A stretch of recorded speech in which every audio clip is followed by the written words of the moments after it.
Yo, what's going on? My name's Sid, and yeah, uh, I'm here to talk about Spider-Man 2. I'm gonna be honest, like going into this video, I'm probably gonna be a little bit biased, since one, Insomniac are probably my favorite studio, and two, Spider-Man is also probably one of my favorite superheroes. So yeah, you can probably guess that there's going to be some level of bias there, but I'll try and be as subjective as I can. But kind of what it is. Now, if you pay attention to social media, Twitter, after the Game Awards, you would think that Spider-Man 2 is one of the worst games to ever exist, which is really weird to me, and I don't quite understand why there has been so much hate for it since then.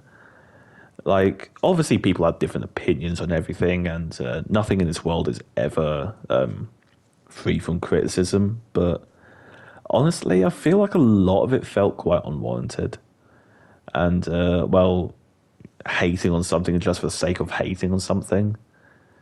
To be honest, and but that's the internet being the internet, and well, yeah, well, you know.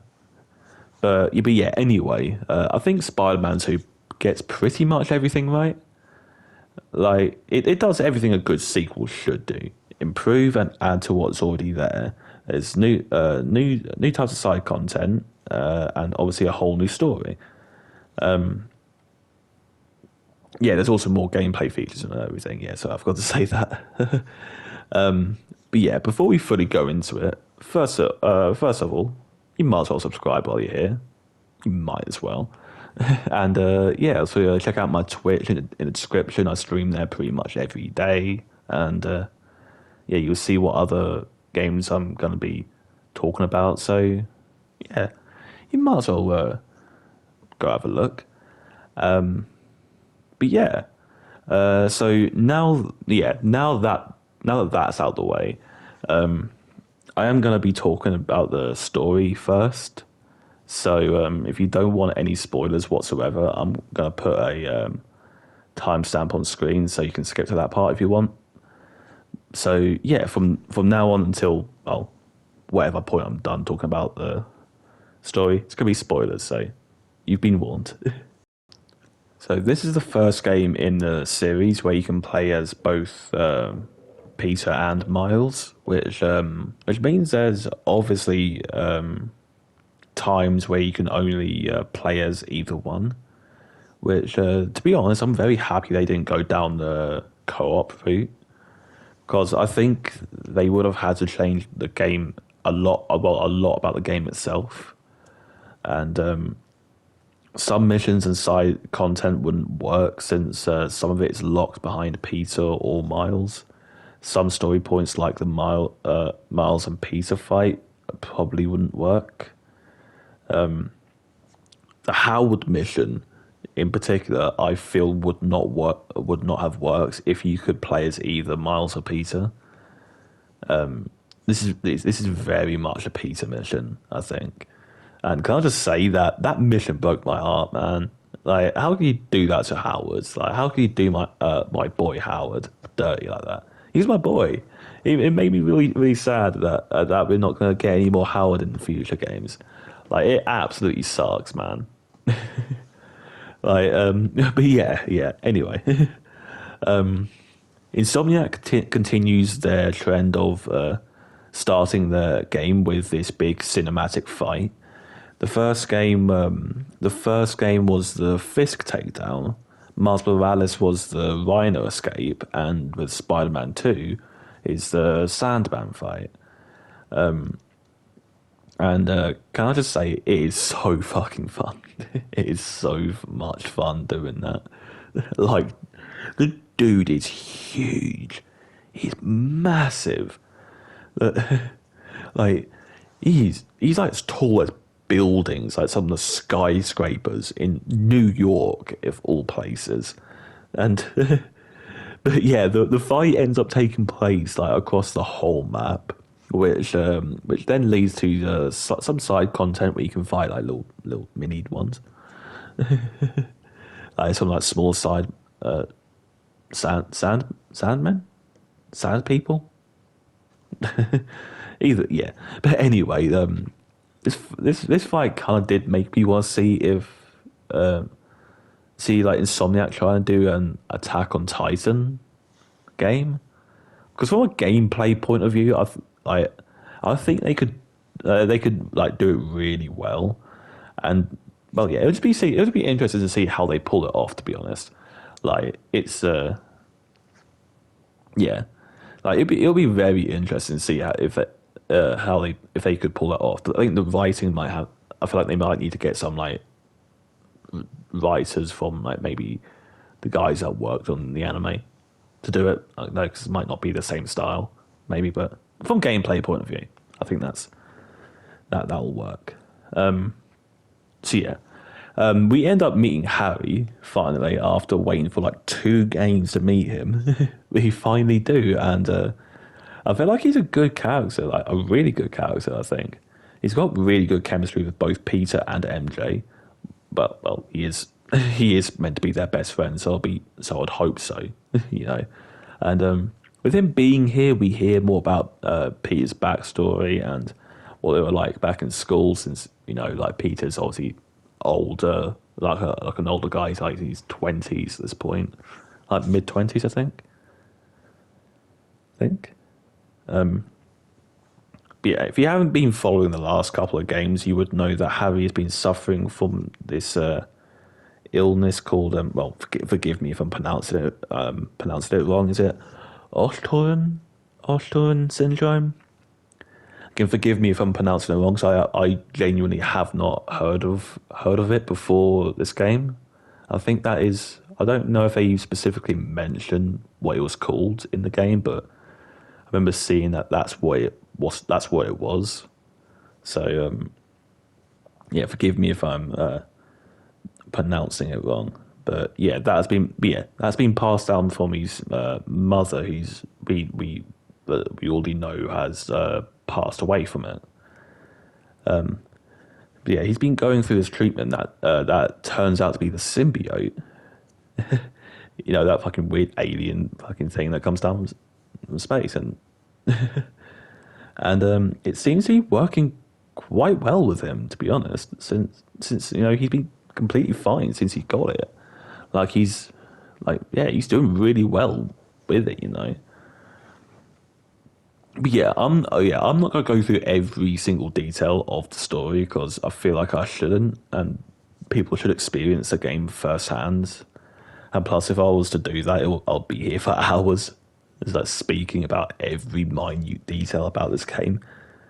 So I'm not going to talk about everything. I'm going to be talk about that some like more important stuff. I feel. Well, yeah.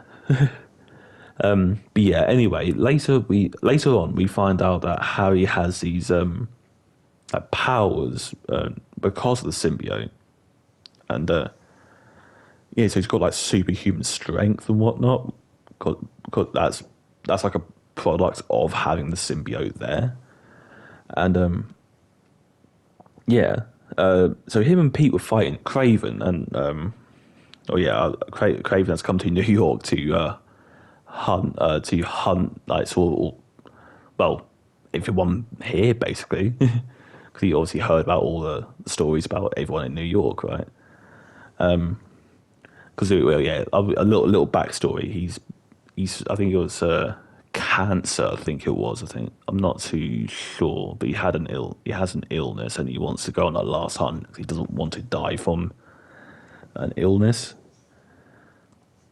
But yeah, he's roaming around hunting all the villains or hunting all the and obviously hunting the Spider-Man and whatnot.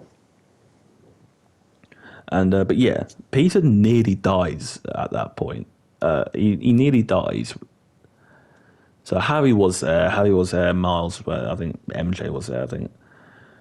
And but yeah, like the symbiote is transferred or whatever you want to call it to Peter. So yeah, like now this is, but to be fair, this is like quite far into the game at this point. So I've like I have like skipped over quite a big part there. So yeah, Peter has become even stronger and has gained more powers because of the symbiote. Yeah, because he's gotten a lot stronger with it. Because we know what happened with Harry. He's gained these like superhuman like strength, and like he's like a hell of a lot stronger now because of it. Like imagine what it'll be like if Spider Man had it. Yeah. So yeah, but yeah, if you guys remember, like a couple of minutes ago, Harry has been suffering from something that the symbiote has been the quote unquote cure for. And well, since he no longer has it, it has been really affecting him, this illness. Like really affecting him. And you can really tell since he just looks like shit. Like he's pale, he can barely walk. Like he's like you can tell he's struggling to just do really anything without the symbiote, to be honest. And like you can even see him like throughout the game. He has a cane with him. He has a cane there, like 'cause he can't walk. He's struggling to walk. But the symbiote has also been changing Peter as well because he's becoming more of an arsehole. To be honest, he's just a terrible person. Like he's become a terrible person since symbiote chose him, and yeah, he refuses to give up the symbiote since he feels like it's making him a better Spider-Man, and well, him just not being himself. It's just yeah, he's not. He really isn't being himself, and it's like he's being quite selfish about it as well. Like not realizing that, or not thinking about the fact that if he like how he's really fucked like without it. I mentioned earlier that there was a fight between Miles and Peter.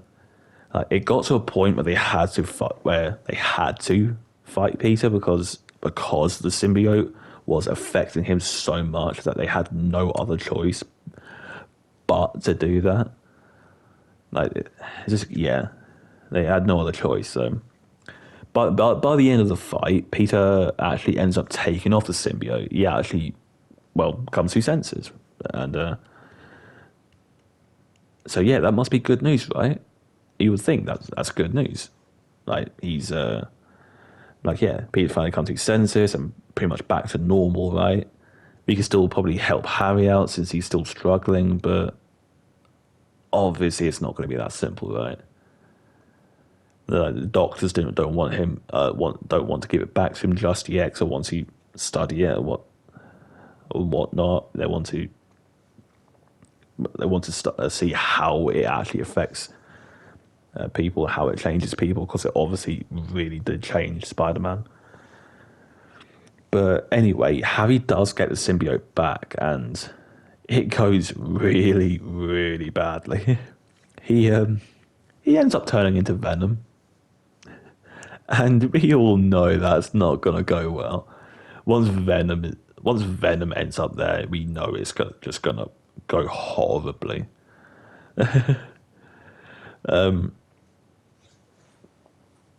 Yeah, it's yeah, he's already he would already be going. We already knew that he was going to go around the seed and fuck shit up, to put it simply. And similar to Peter, the symbiote is making Harry think that it's making him a better person, and you can cure the world with it. So yeah, again you have to try and fight him to force him out of the symbiote, to force him out of Venom, since you can't just let Venom keep running around and doing his thing. Like you can't let that happen. Like just like with Sandman, you end up fighting Venom in multiple different areas, and he ends up like going to like a lot of different areas of the map or sea or whatever. And even at one point, you actually end up playing as Venom, which is so fucking cool, man. It's so fucking cool. It's way too much fun. Like it was, I was honestly really surprised that we actually got to play as him. I did not see it coming. Like, I didn't actually expect it. But luckily enough, you end up beating the symbiote. Getting the symbiote off of Harry, right? But obviously at the cost of his health, right? Like, since well, it was looking like shit, and he was obviously not okay. He was very very sick, so that's gonna be a bit of a struggle, I think. And yeah, one awkward thing is that Harry actually dies at that point. He actually dies, but he doesn't stay dead for long though. Miles was there and manages to bring him back to life with his venom powers, like because he controls electricity and whatnot. He managed to bring him back, but it also does put him into a coma.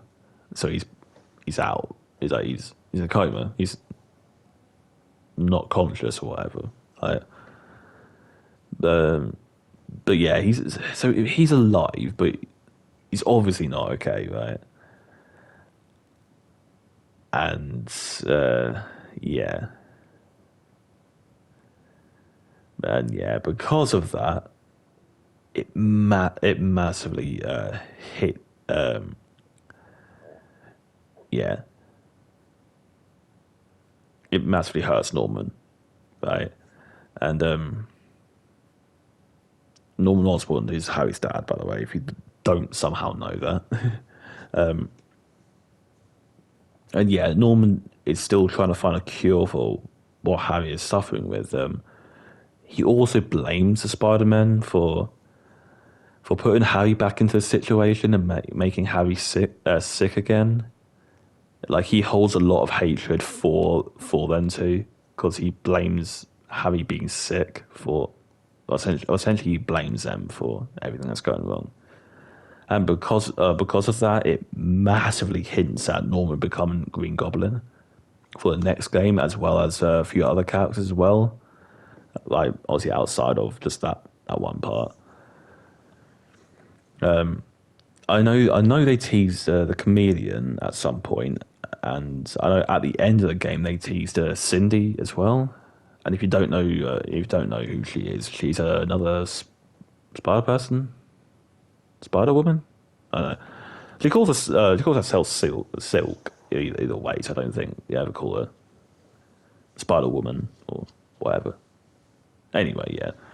But yeah, that's pretty much the main stuff I wanted to talk about.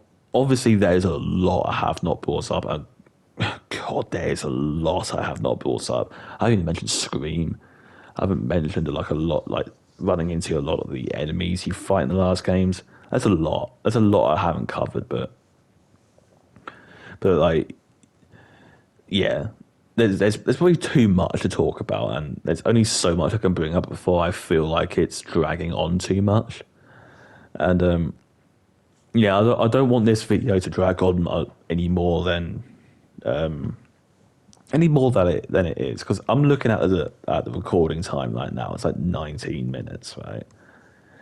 Like I'm looking at 19 minutes, and that's already quite long as it is. But yeah, a few things I do want to bring up though is that there is well, hints at if you can call it a hint, at a Spider Verse, which is really interesting. And you get that when you collect all the spider bots throughout the city, and yeah, I'm really interested to see what they do with that, because I'm guessing it's going to play a huge part in the next game, and I'm guessing that Insomniac are also going to take a lot of inspiration hard words, English language. Inspiration from Into the Spider Verse. Considering that considering that Miles is now going to be the main Spider-Man in the Insomniac games from now on. I'm guessing it's going to take a huge inspiration from it, right? But yeah, I really like the story. I think everyone should experience the game for themselves, so you can see exactly what happens. Because I don't think like watching a review or someone explain it should, or even like watching a playthrough should like substitute like you playing a game yourself. So yeah, I feel like you should all go play the game yourself. Yeah, I'm going to talk about gameplay now. Because yeah, I feel like I rambled a little bit, quite a bit about this the story. So yeah, I'm going to go talk about gameplay now. So let's do that. As I said earlier in the video, Insomniac has took what they have done with the previous two games and added to them. So a lot of, well, added and improved. So a lot of the gameplay does feel pretty similar to the previous games. So the things that haven't been added have tweaked and improved more in a quality of life sort of way, which is kind of the least you expect from a game, to be honest. But you know, that is what it is. Like, like even with the things that they have added, it just makes the game better. Like the first obvious thing that they have added is the wingsuit. Considering that the map is a lot bigger, it's gonna take a bit longer to get around the map. That's part of the reason why they added the wingsuit, and plus it does make it easier to get across water where there's nothing to swing from. And well, yeah, swing is faster now. It's slightly faster. I went back, played a little bit of Spider-Man One, so yeah, it's definitely faster. And yeah, you also get like a load more abilities as well. Peter has these new mechanical arms coming from his back, which give him like a load of like heavy attacks, which is probably the best way to describe it. Yeah, you have 4 slots for well different abilities depending on which Spider-Man you're playing and well which suit Peter is using. These abilities will change depending on who it is. For Peter, his abilities are mostly based around his mechanical arms.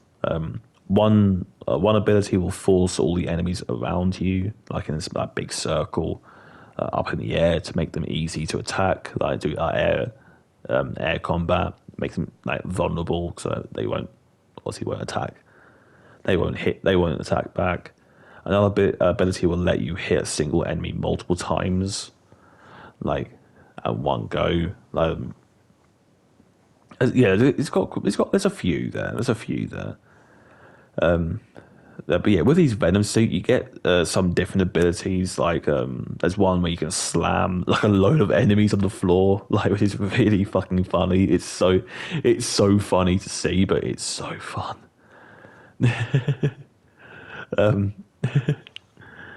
And yeah, there's also another one where he creates this like massive like fist like thing like to hit enemies, and again it's so goofy, but it's so much fun at the same time. But yeah, for Miles, his abilities pretty much do a similar thing to what Peter's abilities do. But instead of using mechanical arms, he uses electricity, or as he calls them, he's venom powers. I think there are some differences, but there's probably some different ones, but it doesn't really. There's not huge differences between them two, apart from the fact that obviously one's with mechanical arms, one's with well electricity, but they pretty much do the same thing, you know.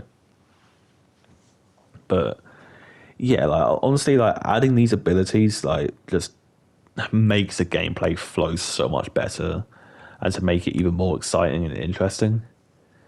So, so instead of just pressing square to hit them and circle to dodge every now and then, like you have to think about what ability to use them. Well, when to use them, because like like is like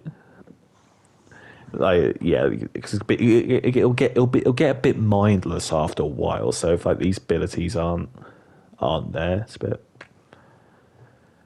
bit awkward, isn't it? But yeah, like I think there's a lot of new abilities, a lot of new things. There's a lot of new tech, like gadgets.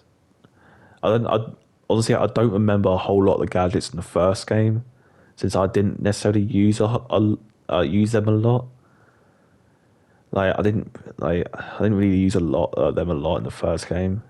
But I feel like I use them a lot more in this one, to be honest. Like I use them a lot, and yeah, I feel like it just yeah, like it was just I think they became a little bit more useful. I think, and yeah, there was also like stealth has become a bit more a bit more viable as well. I think I probably stealth just as much, maybe probably little bit more in this game than I did in the first one. There was a lot of stealthing in the first one. I played quite stealthy in the first one. Yeah, I think I stealth a bit more in this one. I think like there was okay, yeah, because I think because of this one ability where you can like have like these web like zip lines going from wall to wall, or even like attach like a web like zip line or whatever to a wall or whatever to each other, and like you can have this whole fucking like maze of like zip lines like above like up in the air, like you can't see it just like it makes things a bit easier. It makes stealth things a bit more viable, and yeah, I think again that just like encourages to kind of try out other gameplay stuff. I think it just encourages that kind of play style, which honestly I think it kind of somewhat needed, like a reason to play like in other styles. But yeah, I feel like this game has done everything right, and done done everything that it should have done to justify calling itself a real sequel. Modern Warfare 3. It didn't need to change everything or even completely overhaul like what they've done with the previous games, since it isn't a reboot like God of War 2018. Like, yeah, so as long as they keep improving on what is already there and keep adding new things to their future games, I'll be happy with it. I'm sure most people would be happy with it as well. Like, I'm looking at you, Twitter. I feel like Spider-Man 2 keeps proving that Insomniac are one of the few real big companies that just want to make good games, and to not try and squeeze as much money out of the player as they possibly can. I know some people will say that they're backed by Sony, so of course they can get away with it. They can get away with not putting like 1.5 million microtransactions in the game, but all I'm saying is that look at Call of Duty. Activision Blizzard can get away with not putting microtransactions in their games and still make a stupid amount of money. But yeah, but that's companies for you. But yeah, anyway, I'm getting carried away. um, I'm gonna leave it there. I highly recommend playing this game for yourself. It definitely is one of the best games to come out this year. I think. I don't think it should have got Game of the Year. Bringing it back to Game Awards, I know.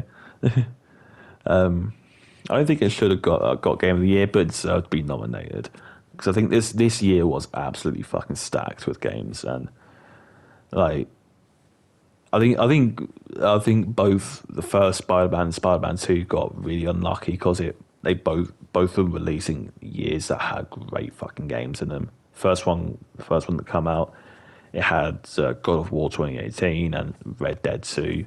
There's no way you're competing with either one of them. And this year you had Baldur's Gate 3 and Alan Wake 2. Like, okay, you're not competing with them. It's almost impossible to compete with them. But yeah. So yeah, if you've made it this far, obviously subscribe, and check out my Twitch, music, and whatnot down below in the description. And yeah, hopefully I'll see you guys next time. Peace.